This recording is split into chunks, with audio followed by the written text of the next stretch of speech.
Hey everybody, it's Anna and welcome back to my booktube channel. This video is going to be my Geekly Wrap-Up for September 16th through 22nd. This week I read 2 books and I played 3 different games, some of them multiple times. I didn't get as much reading done this week because I was traveling to visit some family in Ohio, but I am going to be making a sort of like travel vlog, I guess, of some of the cool things that I did while I was there. So the first book I actually finished before I left, and that is Stargazing by Jen Wong. This is a kind of middle grade, maybe young adult graphic novel about these 2 girls, Christine and Moon, both of whom are Chinese American.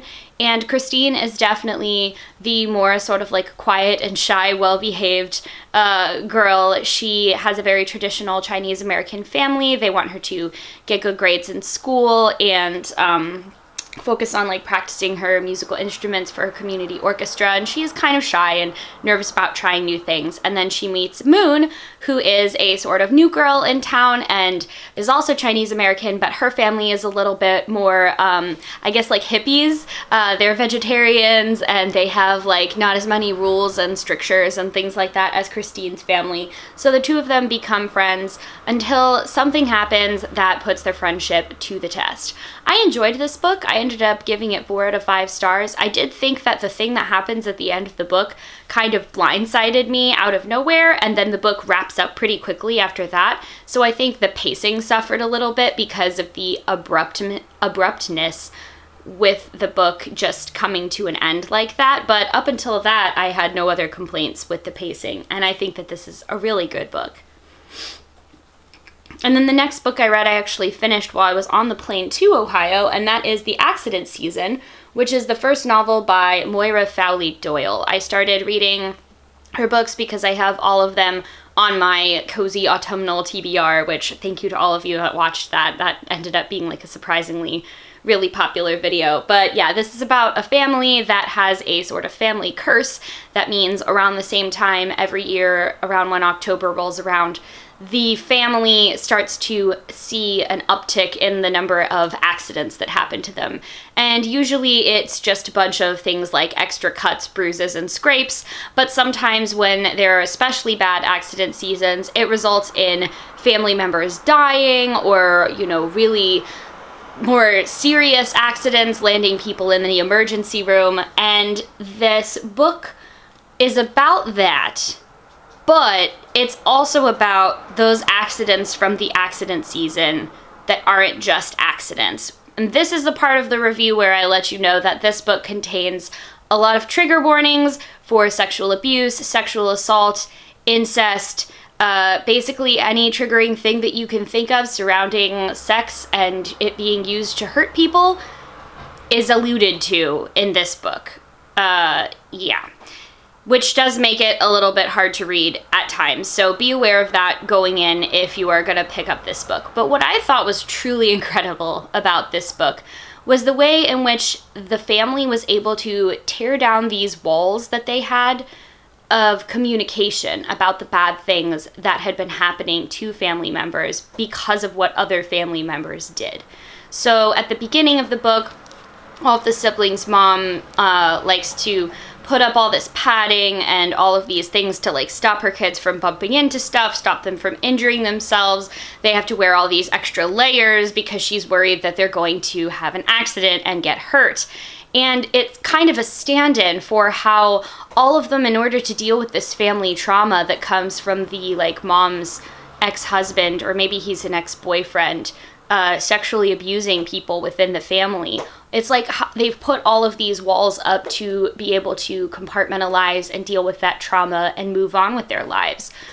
But it also means that they're kind of stuck living in the past because of the way that this works out with the accident season, and because of the ways in which if you've suffered a traumatic event, you might be likely to go out in your life and seek ways to replicate the trauma as a way to deal with it and a way to process it.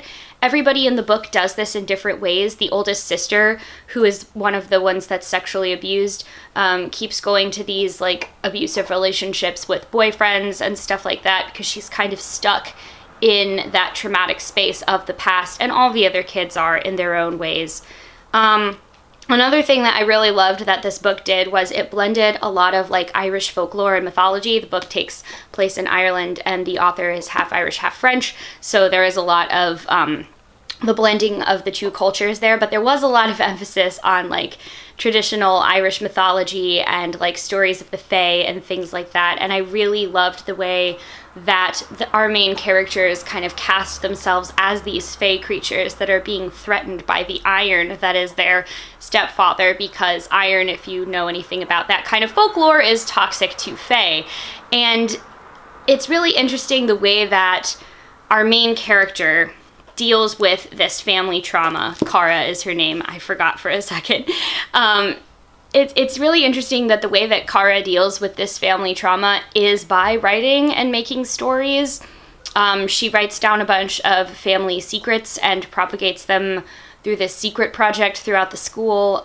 She is the one that is always trying to make their life and the nonsensicalness of constant accidents and mishaps into a story.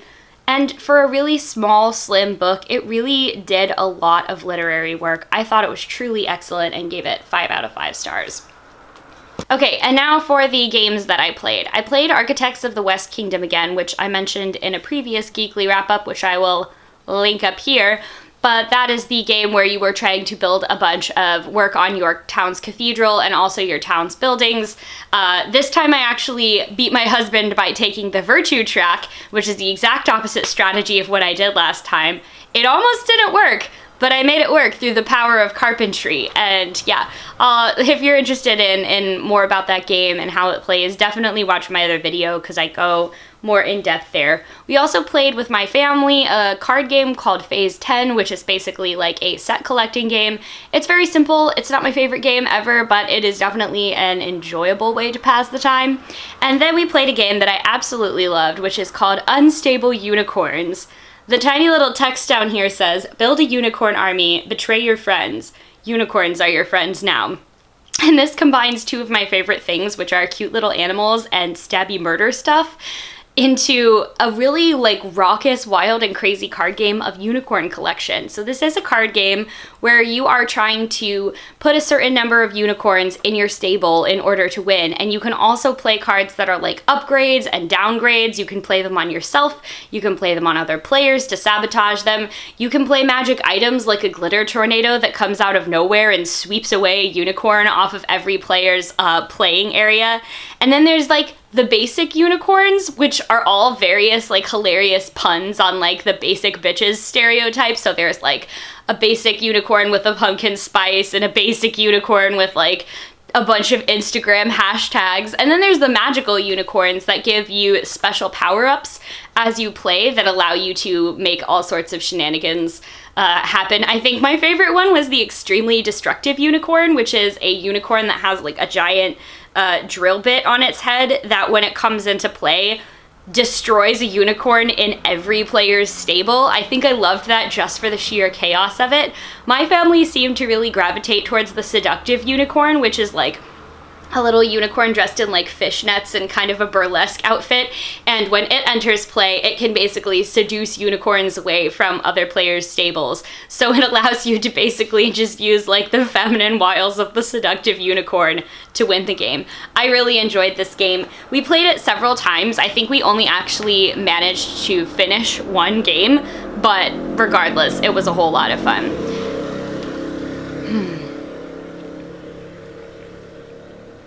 Now that that motorcycle is out of the way, that is it for my Geekly Wrap-Up for this week. Next week is probably going to be pretty long considering I had a lot of extra time to read on the plane ride back to Seattle. And I know I normally post these on Wednesday, but they're probably going to go up on a couple different days just because I'm traveling coming up, and so my schedule for filming things is kind of off. So I've been pre-filming a lot of stuff, and then I'll get these Geekly Wrap-Ups up when I get to them. So if you have made it this far into the video, thank you very much for watching. Please don't forget to subscribe to my channel so I can get on my quest to 300 by the end of the year, and leave a comment downstairs if you are interested in any of these books or games. Thank you all so much for watching, and I'll see you in the next one. Bye.